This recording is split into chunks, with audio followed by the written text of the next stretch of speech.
Welcome back to what is soon going to be a playlist of videos talking about joints, body parts. I don't know. We'll think of a better name. I was going to call it the body parts playlist, but that's been shot down by Rob and Lara. Vetoed.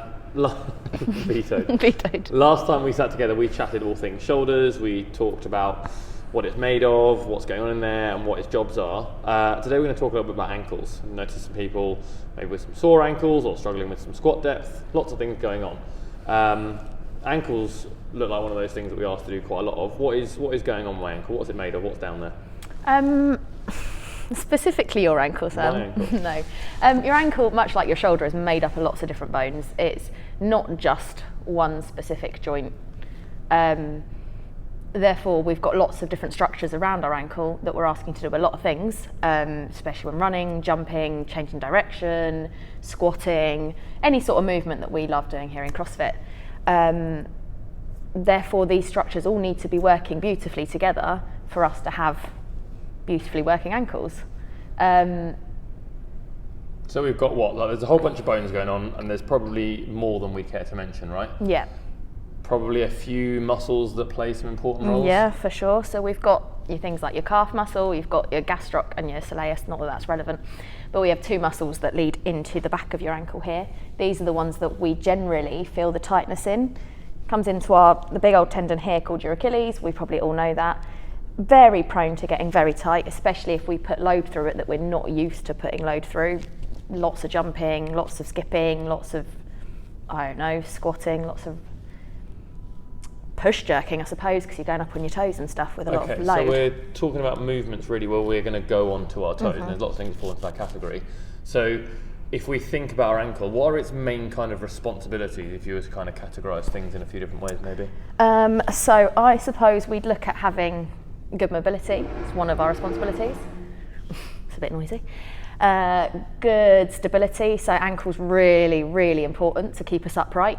And power, strength, to produce that explosive power. So we've got mobility, i.e. our ability to get to end range and exert force there. We've got stability, i.e. its able to resist like sideways forces, I guess. Yeah? Yeah, why not? Okay.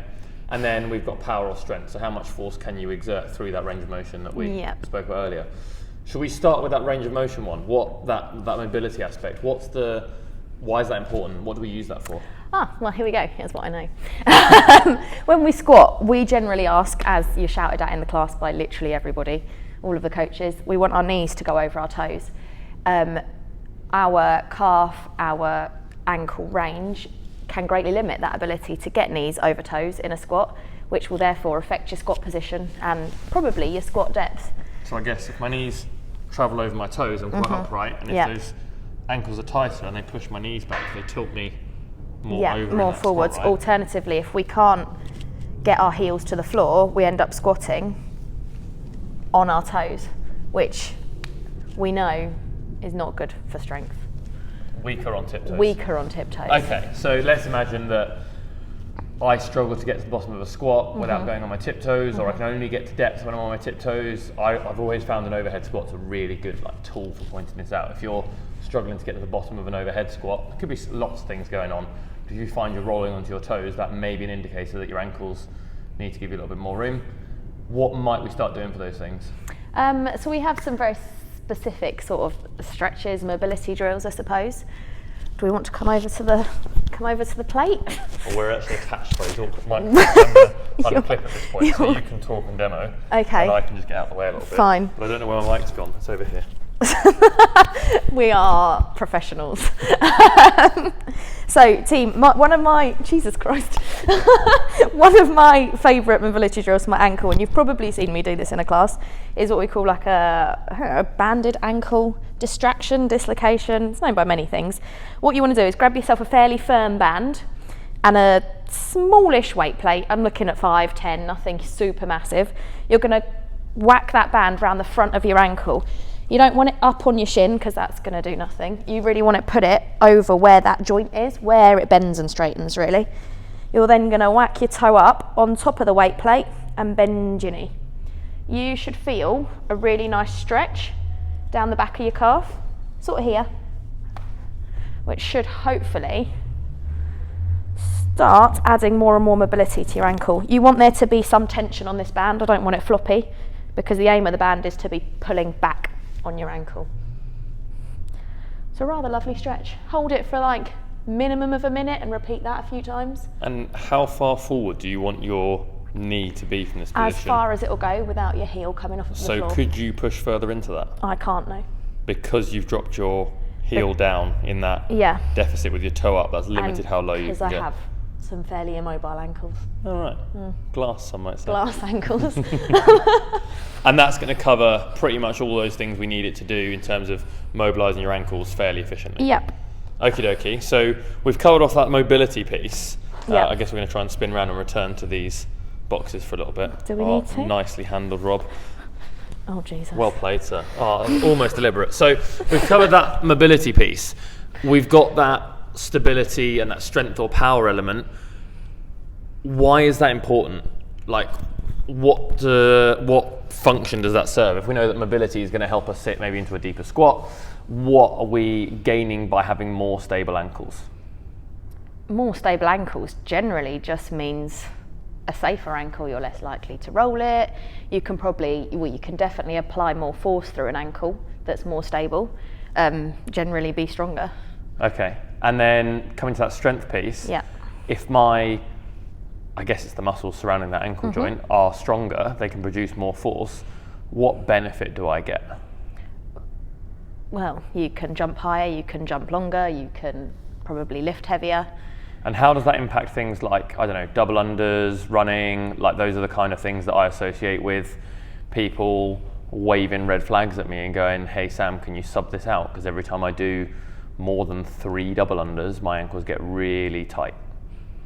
So I suppose if we can build that strength in the muscle group, we can limit that limit that tight feeling that we get because our muscles can't produce the force we require. So if we're finding that like 50 double unders or running 400 meters in a workout is creating really tight ankles, it might actually be that we're just asking them to work harder than they can. Yeah, we're asking them to do too much work. So in fact, by making them stronger, we're going to decrease that sensation of tightness around the ankle. So actually it might not be a case of trying to stretch something when it feels tight. If we've got that correlation between bouncy movements, those impact movements, and that tight feeling, I guess looking to make those structures around your ankle stronger might be a really key part in this, right? For sure. Okay, so how do I make my ankle stronger / more stable? We're going to go do some choreography and get back over to our plates. Can we get you on Strictly Come Dancing with those moves, I think please? we absolutely can. Okay, so we're going to talk calf raises. Calf raises are great. We are strengthening our calf. We can also work a bit on our stability in this situation because it's going to work on our balance as well. 2 for 1. You're welcome. We're going to start with I'm going to need something to hold on to because my balance, shocking. We're going to start with what we call an eccentric movement. So that means a lowering movement. You are lengthening the muscle. So we'll start on our toes and we're just going to lower ourselves down. If you can get your heel to the floor, great. If you can't, not a massive deal. We step back up on the plate and we come back down. This is particularly good for those of you that are in a real, I'm going to use the word acute, like a flare up of your pain. It's a nice one to sort of work through it without putting too much force through the muscle. Going on from there then, we can add in our shortening of the muscle. So we start with our heels down and we come up. We can do it nice and slow. Alternatively, we can add a bit more power to it. So we can come up, hold, back down, up, down. Could we look at maybe doing this on one leg, or is it something you always go on 2 with? No, for a progression from here will make it more difficult. We'll add in more of that stability element. Is doing the same thing, but with with one leg. So we're going to come down, power up, down. My shoe is going to come off my foot. Power up. And I guess that down element, you're trying to deliberately be slow. We're building that control. 3 seconds on the way down? Yeah, 2 to 3. It's not a massive movement, so But you don't want to just drop to the bottom. No, the goal is to exert goal is control to- on the way down, right? Yeah. Like we do with a squat, we don't drop to the bottom of the squat and power out, do we? We control it on the way down because we build that power. The irony of Lara telling you not to drop to the bottom of the squat. And then Irony.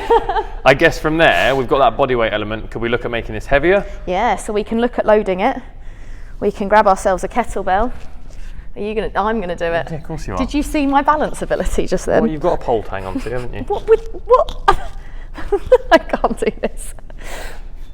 I'm gonna do it like this. There we go, look, we're learning. It's the same thing again. We go down under control, and then we come up, down, up, and we can repeat on the other side if you want to.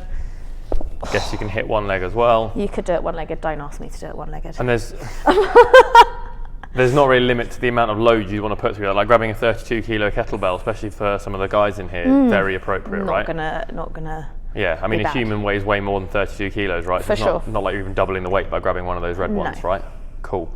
So we've looked at some of the strength pieces. In terms of this plate option and some stability stuff, where would you take it? Like, is it a case of just letting go of the pole, or? I think if you can do it not holding onto the pole, perfect, great starting point.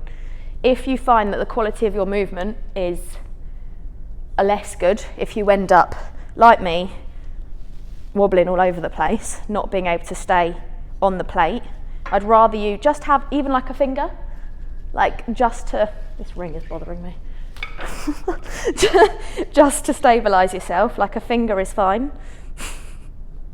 Because I guess there's still a massive stability component here, even with one like, finger on the I'm rig, not right? pulling on this bar, I'm not using it as a, I am, because I have balance But issues. it's giving you a little bit of control on that balance so you can still move, but there's Yeah. still a huge stability demand through your ankle, right? Okay, so in terms of that building strength and power through your ankle, we've spoken about loading it, going fast on the way up and controlling that descent. I guess at some point we have to add in some kind of impact type element. Yeah. Like we can't rehab this or prehab this just with calf raises.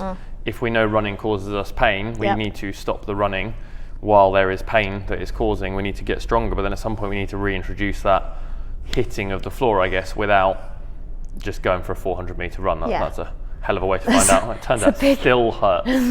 Wasn't ready for that many steps. It's a big jump, isn't it? So what are my next steps? Next step, we can literally do something very similar, but on the floor. We can literally just do some, oh, my ankles are sore. Little crunchy ankles. Little crunchy ankles. We can, do you want to just demonstrate Yeah, this? right. So actually with this one, it's just super interesting. Doing this on 2 feet is going to generate more force and therefore more impact force when you land than doing it on one. So you could start on one foot, because the amount of force you can generate is so much smaller that the force you're taking when you're landing is much, much reduced. And then I guess we go the same thing with 2 feet, right? Yep. Try and avoid as much knee bend as possible. But there's going to be bending. You look like a penguin. Turns out I'm not good at doing that with 2 feet. So once we've done these penguin jumps, and I mean, I think we've got to go back and just chat about reps a little bit. In terms of those calf raises, how many reps and sets are you talking? Like whether it's the slow on the way down or the loaded or the 1 or the 2 leg, I guess we're going to be in a similar kind of rep range, broadly speaking.